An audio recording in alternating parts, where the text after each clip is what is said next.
Yo, what is up everybody? Welcome back to a brand new video here on the channel. So this is part 2 of the chest hunting quote-unquote series. It's not really, it's like two videos. It's not really a series. But this is a more practical thing or video where I want to talk about how to do it and show you, because sometimes you're like, oh, you just explain it. I'll show you what I mean, how I get chests and all that jazz. So first off, if you haven't checked out the first part and you don't know what I'm talking about, or the dragons I have, or like why the reasoning you should be farming in the first place, check out the first video that I posted like an hour or less before this one, because that will explain it in more detail. But first, I think it would be a lot more effective to tell you guys some of the names of XP bases that I know. Sorry, not XP bases, chest bases that I know currently. Now, the one that I personally own is X-Lego Sun-X. I'm going to tell you right now, guys. Swap at 70%. I'm trying to level it up to try and help you guys. The higher level the chest base is, the more difficult it is, the more chests you get. There's a 15% bonus from what PG has said. That could be correct. It could be incorrect. It was PG support. Honestly, you never know whether it's accurate or not. I've had two same support tickets in the same ticket. Two different support people tell me completely opposite of each other. Numerous occasions, so I'm like, okay, whatever, I can't trust you guys. That's what I'm saying, guys. Go to the forums, because at least PG Jared is there, and normally what he says is accurate. I would say like 9 times out of 10. So yeah, just a heads up. So I'm trying to level it up. Do not beat it. Swap before you hit 70% and take no damage. We both win. Alright, I'm not asking for much there. But that is my personal rule. X-Lego Sun-X, it does go around a lot, so if you see it, say hey. I go in a lot of LCs with that. This is the one that I personally suggest using if you're a level 200 or so, because this will help you, because it is considered to me as challenging, and that's what you want. It is high level though, so if you don't have a dragon with death gaze, if you're like at super low level, this is not going to work. And I'll show you what I mean by that. So you have this one, you have mine, you also have Xon. Now this one is a little bit difficult because it is a good one. However, the issue is that you'll find that hitting the perch, you have to kill the perch before you take any damage, because any of these dragons will get one shot by this ANA. So you have to use Death Gaze on it and waste it, which really isn't a good setup, but it is an option. If you really don't get a lot from the PG one, you can use this and it will be as effective. You just have to be really, really fast. Then also you got Fairy Knight 1. This is one of the more popular ones. I wouldn't say popular, but well known, as it was on XP Lose times 1, XP Farms Lose times 1 for a while, but it is a level 198. So you'll see that we have a lot of ones that are different levels. There's also one called Chest Base. This one is good for Havoc. If you are really low level and you're using Havoc, this is nice because these farms allow you to gain Rage. But if you're using Death Gaze, the best layout for that is having no farms at all, and it's a lot quicker, and you can just speed run it, and I'll show you what I mean by that. So I'm gonna do a show of what you can do on my Lego Sun base. Now on this base you have two options. You can either use Havoc or you can use Death Gaze. Here is me using Havoc. I might speed this up, I might not, I'll have to see. So what you do is immediately when you go in, you immediately start hitting this, alright? See how I killed it. Then, if you really need to, you can start hitting this one. Because I have research done, it's actually a lot easier for me to kill these. You guys probably won't have the same amount of success, but, see, this is literally all you have to do. You just go around, you kill monuments, as quick as possible. Now, preferably what you'll want is this thing not to be here, because as you guys can see, it takes a lot more time to go past it. Which is why I'm debating removing the farms. I reduced the number of farms by a lot, but I think I might want to change it a little bit more again.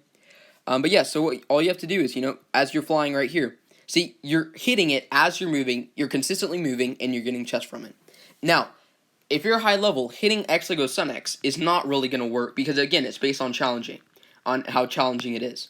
So I might get one or two here and there. I used to get a lot, but PG changed the algorithm a while back. But yeah, so that's the way it works.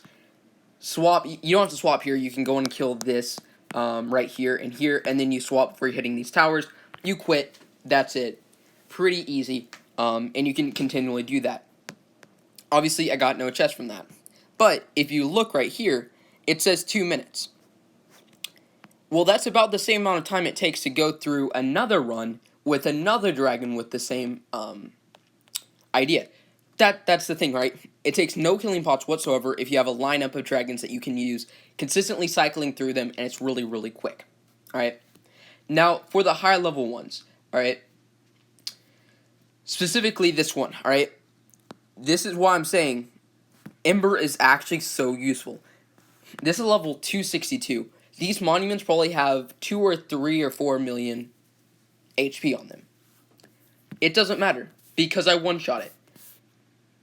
All you have to do is go through here and hit monuments over and over and over and over again. And see, you're consistently flying, so it honestly doesn't even take that long. Someone can time this if you want and put it down in the comments. Actually, I'd be really appreciative if you would do that for me. I'll pin your comment. If you can time how long it takes me to get from the start all the way through. But so yeah, all you have to do is just hit monuments with Death Gaze. These, by the way, you one-shot, the one on the left, and kill the boats. And over time you'll get chests. It really depends, again, on luck as well. See, I got one right there, and then you swap. I think on this one, actually, on mine you'd swap right there. On this one, what you can do is you can actually hit that one and this one, and then swap immediately. Take no damage, right? I got one chest from that. If you are like a level 100 or something, you'll get a lot more. Again, it's based on difficulty. So then you go back, you go to attack again. You go back down to wherever it is. Hopefully your bookmarks aren't this long. You'll find it, alright? If I can ever find it, thank you. And by the time you get here again, it's almost ready to go. Like in 2 seconds. And then you go again. See, and it's a repeating cycle over and over and over again. This is how it's pretty efficient. Because you use no killing pots, and you're getting a lot of chests from it. And you take no damage. So this is how you're supposed to chest farm. Alright, you can use any of those bases. You can use really any dragon. It just cannot... If you use any chest base over Lego Sun X, you can't really use Havoc. But by the time you get to X Lego Sun X, it's like past it or whatever, you should have dragons with Death Gaze. Like, you'll be at Bolt, right? So I feel like you should be good. Again, I got another one. Sometimes you get lucky, sometimes you won't. During Treasure Hunt phase is a good time to do it, because you're not going to get sidetracked by, doing the event and stuff. But yeah, so this is all you have to do. That's all you got to do.